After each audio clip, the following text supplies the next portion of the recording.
నమస్తే. ప్రస్తుతం మనతో పాటు ప్రముఖ ఆధ్యాత్మికవేత్త, జ్యోతిష్య వాస్తు పండితులు బ్రహ్మశ్రీ డాక్టర్ గుండెపూడి శివ సుధీర్ శర్మ గారు మనతో ఉన్నారు. సో జూలై మాసంలో పరిస్థితి ఏ విధంగా ఉండబోతుందో గురుగారిని అడిగి తెలుసుకుందాం. నమస్కారం గురుగారు. శ్రీమాత్రే నమః. శ్రీ గురుభ్యో నమః. గురుగారు, జూలై మాసం విశేషంగా ఆషాఢ మాసం, మీనరాశి వారి పరిస్థితి ఏ విధంగా ఉంటుంది? ఎలాంటి ఛాలెంజెస్ వీళ్ళు ఫేస్ చేయాల్సి వస్తుంది? ఎస్పెషల్లీ ఏళ్ళనాటి శని జరుగుతుంది, మరి పరిస్థితులు దానికి సంబంధించిన ఇంపాక్ట్ ఎంతవరకు ఉండబోతుంది? ఎలాంటి జాగ్రత్తలు తీసుకోవాలి? తప్పనిసరిగా నాన్న, ముఖ్యంగా మీనరాశి వీళ్ళకి జలతత్వం ఎక్కువగా ఉంటుంది. మీనరాశి వాళ్ళకి జలతత్వం ఏంటి? పారుతూ వెళ్ళిపోవటమే, గో విత్ ద ఫ్లో. అంతే. ఎన్ని రాళ్ళు వచ్చినా, ఎన్ని కొండలు వచ్చినా, ఎన్ని గుట్టలు వచ్చినా, ఏమొచ్చినా వీళ్ళు ముందుకు వెళ్ళిపోవటమే వీళ్ళ లక్షణం. ఎక్కడ స్టాప్ అయ్యేటువంటి అవకాశం ఉండదు వీళ్ళ దగ్గర. వీళ్ళకుండే ఆలోచన కూడా ఉండదు. అమ్మో కష్టం వచ్చేసింది, ఆగిపోదాం, దాని తర్వాత చూద్దాంలే, వర్షం వచ్చింది కదా, వర్షం ఆగిన తర్వాత బయటికి వెళ్దాం, ఇలాంటి ఆలోచనలు ఉండవు. అనుకున్నారు అంటే పరిగెడుతూ వెళ్ళిపోవటమే. వీళ్ళకి ఓ మాట చెప్పండి, స్టాప్ చేసే పర్సన్స్ కూడా తక్కువ. అంతేకాకుండా అందరి అవసరాలు తీర్చేటువంటి లక్షణాలు కూడా వీళ్ళ దగ్గర ఎక్కువగా ఉంటాయి. ప్రతి ఒక్కళ్ళు మన వాళ్ళే, మంచివాళ్ళు, వీళ్ళతో వీళ్ళకి పని చేసి పెడదాం, ఈ జాలి దయ అంటాం కదా, ఇలాంటివి ఎక్కువగా ఉంటాయి. వాటి వలన ఎక్కువ నష్టపోతారని చెప్తా. జాలి దయ ఉంటాయి కదా, వాటి వల్ల ఎక్కువ నష్టపోతూ ఉంటారు. అతి సర్వత్ర వర్జయేత్. నిజంగా చెప్పాలంటే మీన రాశి వాళ్ళని వశం చేసుకోవడానికి గట్టిగా టైం పట్టదు. కొంచెం పొగిడినా, కొంచెం రిక్వెస్ట్ చేసినా, ఏడు మొహం పెట్టుకుని ఇట్లా కూర్చున్నా, అరే మనవాడే కదా, పోతే పోయింది, మన శత్రువు అయితే అయ్యాడు, మనవాడు ఏడుస్తున్నాడు, శత్రువును కూడా మన అనుకునేటువంటి లక్షణాలు ఉంటాయి. వాటితో ఎక్కువ దెబ్బతినేటువంటి అవకాశాలు కూడా కనపడుతుంది. కానీ జూలై మాసంలో మీన రాశి వాళ్ళ విషయం చూసుకుంటే, ఇక్కడ ఏళ్ళనాటి శని, ద్వాదశంలో రాహువు, అర్ధాష్టమంలో గురుడు, ఇవి ఎక్కువగా బాధలు కలిగిస్తున్నాయని చెప్పి చాలామంది ఆలోచిస్తున్నారు. కానీ తృతీయంలో శుక్రుడు, షష్టమంలో కుజుడు, కేతువు, రవి బుధ గ్రహాల కలయిక. వీటి వల్ల నిజంగా చెప్పాలంటే ఏళ్ళనాటి శని నుంచి కొంత కాదు, చాలా ఊరట కలుగుతుంది. శని ప్రభావం అంత ఏం చేయలేదు. ఇప్పుడున్నటువంటి పరిస్థితిలో మీన రాశి వాళ్ళకి అనుకున్న పనులు సమయానుకూలంగా చక్కగా కొంచెం వ్యయప్రయాసాలతో కూడుకొని ఉంటుంది, కానీ 100% టార్గెట్ రీచ్ అవ్వటం. ఎలాంటి విషయాల్లో జాగ్రత్తగా ఉండాలంటారు ప్రత్యేకంగా? ముఖ్యంగా నాన్న, వ్యక్తులన్నీ నమ్మటంలో జాగ్రత్తగా ఉండండి. మనవాడే అనుకుంటారు, మనవాడే ముంచేవాడు అవుతాడు. మంచివాడు అనుకుంటున్న వాడే ముంచేవాడు అవుతారు. కాబట్టి కొంచెం జాగ్రత్త వహించండి. దానివల్ల ఎక్కువగా నష్టపోయేటువంటి అవకాశాలు ఉన్నాయి. ఒకటే నాన్న, మనకుండేటువంటి మన పర్సనల్ ఇష్యూస్ ఎప్పుడైతే మన నోరు బయటికి దాటిందో ఊరు దాటినట్టే లెక్క. ముఖ్యంగా ఈ రాశి వాళ్ళు ఇప్పుడున్న పరిస్థితుల్లో వాళ్ళ వ్యక్తిగతమైనటువంటి రహస్యాలు, విషయాలు ఎవరికీ పంచుకోకుండా ప్రశాంతంగా వదిలేయడం బెటర్. దానంత ఉత్తమం ఇంకోటి లేదు. అలాగే డబ్బు ఖర్చు పెట్టేటువంటి విషయంలో కూడా 1-2 సార్లు ఆలోచించండి. ఈ నెల బాగానే ఉంది, నెక్స్ట్ తదుపరి మాసం కష్టం రావచ్చు. కాబట్టి కొంచెం జాగ్రత్త వహించండి. వచ్చింది కదా అని చెప్పి ఊరికి అనవసరంగా ఖర్చులు పెట్టుకుంటూ, అవసరమైన వాటికి అనవసరమైన వాటికి దగ్గర డబ్బులు ఉన్నప్పుడు వీళ్ళ లక్షణం కూడా ఎలా ఉంటుందంటే, డబ్బులు ఉన్నప్పుడు అది 10 రూపాయల వస్తువైనా సరే ముందుకేసుకొచ్చుంటాడు. ఎదుటివాడు 90 రూపాయలు అంటే, లేదు నాకు 100 రూపాయలు కావాల్సింది, 100 రూపాయలు ఇస్తా, 1000 రూపాయలు ఇస్తా, ఇచ్చే అని చెప్పి ఒక పోటీ తత్వానికి దిగుతూ టెంప్ట్ అవుతూ అనవసరమైనటువంటి ఖర్చులు పెట్టేటువంటి లక్షణాలు ఉన్నాయి. కాబట్టి అవి కొంచెం కంట్రోల్ చేసుకోవాల్సిన పరిస్థితి.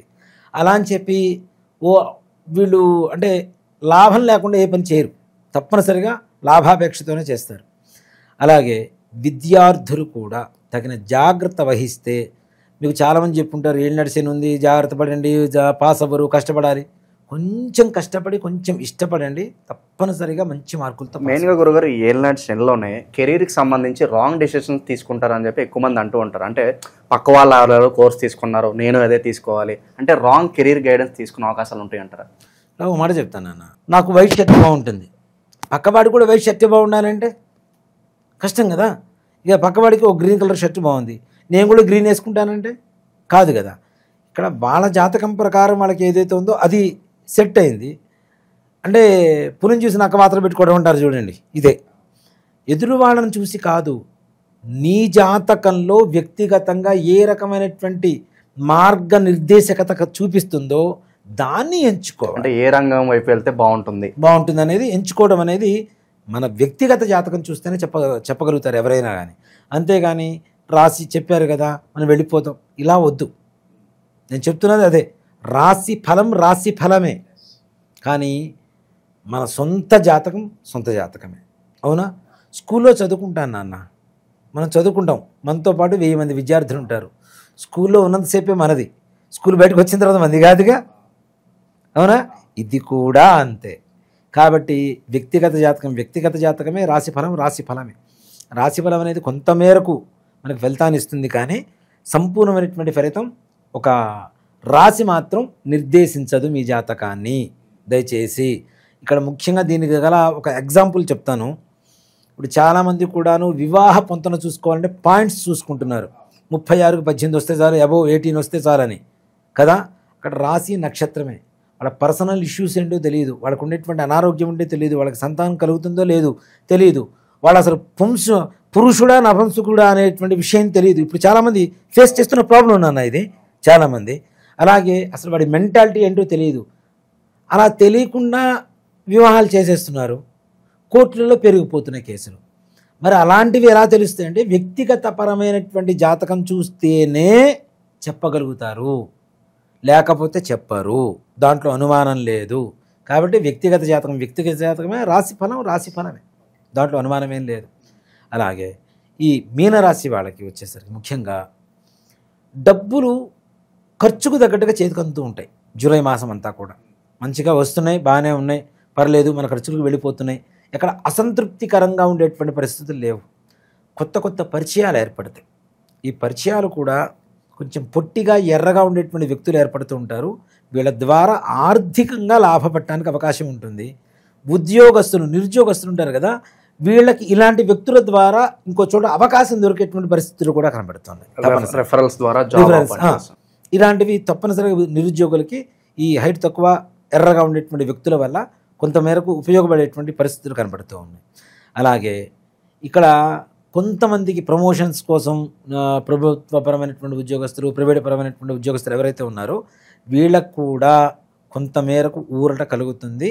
పర్వాలేదు, అనుకున్నంత స్థాయికి ప్రమోషన్స్ రాకపోయినా ఒక స్టెప్ ముందుకు వెళ్ళటం మాత్రం, ఒక మెట్టు ఎక్కడం మాత్రం తప్పనిసరిగా జరుగుతుంది ఈ స్థాయిలో, ఈ జూలై నెలలో. ఆ పరంగా మీరు ప్రయత్నాలు చేయండి, సఫలీకృతులు అవుతారు, ఏమాత్రం కూడా సమస్య లేదు. ఎలాంటి వ్యాపారాలు బాగా కలిసి వస్తాయి అంటారు వాళ్ళకి? ముఖ్యంగా నాన్న, మీనరాశి వాళ్ళకి జూలై నెలలో ఏదైనా ధాన్యాలకు సంబంధించినటువంటివి కానీ, ఫుడ్కి సంబంధించింది కానీ చేయండి, 100% బాగుంటుంది. లేదు మిల్క్, ఇట్లాంటి వాటికి కూడా చాలా బాగుంటుంది. మన మిల్క్ ప్రోడక్ట్స్ ఉంటాయి కదా, పాలు ఒకటే కాదు, మిల్క్ ప్రోడక్ట్స్ ఏవైనా, పెరుగు కావచ్చు, లేదంటే మన స్వీట్స్ తయారు చేస్తుంటారు అవి కావచ్చు, నెయ్యి కావచ్చు, ఇవన్నీ కూడా మిల్క్ ప్రోడక్ట్స్ కిందకి వస్తాయి. కాబట్టి అలాంటివి కూడా చాలా బాగుంటాయి.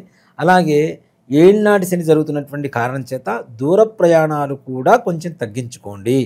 మరీ అవసరమైతే తప్పితే మనం వెళ్ళాలి, విహారయాత్రలకు వెళ్దాం, ఇలాంటి ప్రయత్నాలు మాత్రం విరమించుకొని ఉండడం అనేటువంటిది మంచిది. ఇంట్లో వాళ్ళ అనారోగ్య పరిస్థితి కూడా కొంతమేరకు మెరుగుపడేటువంటి పరిస్థితి కనబడుతుంది. అలాగే మీకు ఎవరైతే సహాయం చేస్తారో వాళ్ళ కృతజ్ఞతతో ఉండండి. వాడు మనకి చేస్తాడా, వాడేం చేస్తాడు, ఇలాంటివేం లేదు. ఏ పుట్టలో ఏ పాముందో ఎవరైనా చెప్పలేం. ఎవరొచ్చి ఏ రకంగా సహాయం చేస్తారో మీరు ఊహించనట్లుగా ఉంటుంది. వీళ్ళు మనకి హెల్ప్ చేస్తాడా అనుకునేటువంటి వ్యక్తే మనకి హెల్ప్ చేసేటువంటి పరిస్థితులు కూడా కనబడుతున్నాయి. మీన రాశి ఎవరిని తక్కువ అంచనా వేయకూడదు, వేయద్దు తప్పనిసరిగా. అలాగే చేతిలో ఉద్యోగం ఉండి ఇంకొక జాబ్ ఆఫర్ ఉంటే కనుక మారాలా వద్దని డౌట్లో ఉంటారు కదా, వీళ్ళు వాళ్ళకేం చెప్తారు? జూలై మాసం చాలా మంచిది నాన్న. అలా ఇప్పుడు ఒక జాబ్ చేస్తున్నాం, దీనికంటే బెస్ట్ జాబ్కి అప్లై చేసాం, అది వచ్చింది, వెళ్ళిన తర్వాత అక్కడ ఎక్కువ కాలం ఉండగలుగుతామా, ఉండలేమా, ఇదే బెస్టా అంటే అందరికి ఒకేలా ఉంటుందా? ఉండదు. వ్యక్తిగత జాతకం అది ఖచ్చితం నాన్న, అది దాంట్లో అనుమానం ఏం లేదు. ఒక రాశి వల్ల ఇలానే జరుగుతుందని మాత్రం ఖచ్చితంగా చెప్పను, అది మాత్రం ఎవరైనా చెప్పారంటే అబద్ధమే. బట్ మోస్ట్లీ అనుకూలంగా ఉండొచ్చు, అనుకూలంగా ఉండడానికి అవకాశం ఉంటుంది. వ్యక్తిగతంగా వెళ్తే జాతకం చూసుకుంటే దాన్ని బట్టి ఇంకా క్లియర్గా చెప్పుకోవచ్చు. సో గురుగారు, ప్రజెంట్ ఉన్న గ్రహస్థితి బట్టి ఎలాంటి పరిహారాలు, దైవారాధన వీళ్ళకి బాగా కలిసి వస్తాయి అంటారు? ముఖ్యంగా నాన్న, వీళ్ళు మినుములతో తయారు చేసినటువంటి ఇడ్లీ కావచ్చు, వడ కావచ్చు, లేదు ఆవిరి కుడుములు అని చెప్పి తయారు చేస్తారు, ఇవి కావచ్చు. మంచిగా అల్లం చట్నీ చేయండి ఇంట్లో, ఇవి తయారు చేయించండి. లేదు మాకు అవకాశం లేదు, హోటల్లో కొనండి. ఇడ్లీ కొనొచ్చు, ఆవిరి కుడుములు అంటే అమ్మరు, కానీ ఇడ్లీ కొనొచ్చు, వడలు కొనుక్కోవచ్చు. చక్కగా కొని ముష్టి వాళ్ళకి పంచిపెట్టండి. శనివారం రోజున ముష్టి వాళ్ళకి పంచిపెట్టండి. తద్వారా మీకుండేటువంటి అనవసరమైనటువంటి ఖర్చులు, టెన్షన్స్ తగ్గుతాయి. అనవసరమైనటువంటి టెన్షన్స్ ఉంటాయి కొన్ని నెత్తిన వేసుకుంటుంటాం మనకి తెలియకుండానే. అలాంటివి కూడా దూరం అవుతూ ప్రశాంతంగా ఉండేటువంటి లక్షణాలు తప్పనిసరిగా మీన రాశి వాళ్ళకి జూలై నెలలో ఈ పరిహారం ద్వారా జరుగుతుంది. పితృదోషాలు ఉన్నాయండి చెప్పి చాలా వరకు కూడా అడుగుతున్నారు. అవునన్నా, పితృదోషం, స్త్రీ శాపం, వీటి వల్ల అత్యధికమైనటువంటి బాధలు అనుభవిస్తున్నారు. ఇలాంటి వాటికి ఒకటే పరిహారం చూస్తుంటాం. One and only solution, remedy అనుకోవచ్చు. అంతే. ప్రపంచంలో ఎవరు ఎన్ని చెప్పినా, ఇప్పుడు నేను సుధీర్ శర్మ ఉన్నానండి, సుధీర్ శర్మ లాంటివాడే, సుధీర్ శర్మ కాడు కదా. ఇది కూడా అంతే. చాలామంది చాలా రకాల ప్రయత్నాలు చేస్తున్నారు. అంటే ఎవరికి తోచిన విధంగా వాళ్ళకు చెప్తే అది నిజమైపోదుగా. నిజం చెప్పడమే నిజం కదా. నాకు తోచింది చెప్తే నిజం కాదు, నిజాన్ని చెప్పగలిగితే నిజం అవుతుంది. దీన్ని రకరకాలుగా మారుస్తున్నారు. కానీ గోకర్ణంలో ఉండేటువంటి మోక్షనారాయణ బలి ఏదైతే ఉంటుందో అది అమావాస్య రోజున ఎవరైతే చేయించుకుంటారో వాళ్ళకి సంపూర్ణమైనటువంటి పితృదోష, స్త్రీశాప నివారణ, తద్వారా కనీసం వచ్చే సంవత్సరం నాటికి పూజ చేయించుకున్న రోజు నుంచి సంవత్సరం నాటికి వాళ్ళ జీవితం మారటం అనేది తథ్యం, సత్యం, సత్యం, పునఃసత్యం. దాంట్లో ఏ రకమైనటువంటి అనుమానం లేదు నాన్న. దాంట్లో ఎంత గొప్పగా ఉంటుందో అంత గొప్పగా ఉంటుంది.